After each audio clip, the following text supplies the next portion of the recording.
মসজিদে প্রবেশ করা সুন্নত পাঁচটি। বিসমিল্লাহ বলে প্রবেশ করা, দরুদ শরীফ পাঠ করা, দোয়া পড়া, এই তিনটি একসঙ্গে এইভাবে বলা।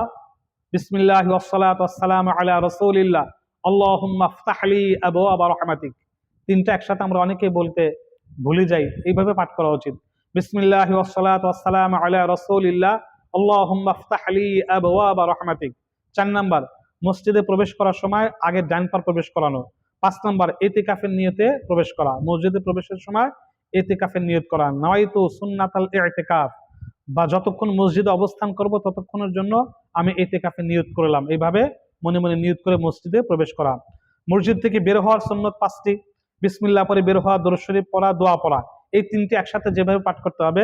বিসমিল্লাহি ওয়াসসালাতু ওয়াসসালামু আলা রাসূলিল্লাহ, আল্লাহুম্মা ইন্নী আসআলুকা মিন ফাদলিক। 4 নাম্বার, মসজিদ থেকে বাম পা দিয়ে বের হওয়া। 5 নাম্বার, ডাইন পায়ের জুতা আগে পরিধান করা। ডাইন পায়ের জুতা, বাম পা আগে বের করে জুতার উপর রেখে তারপরে ডাইন পা জুতা আগে পরিধান করা।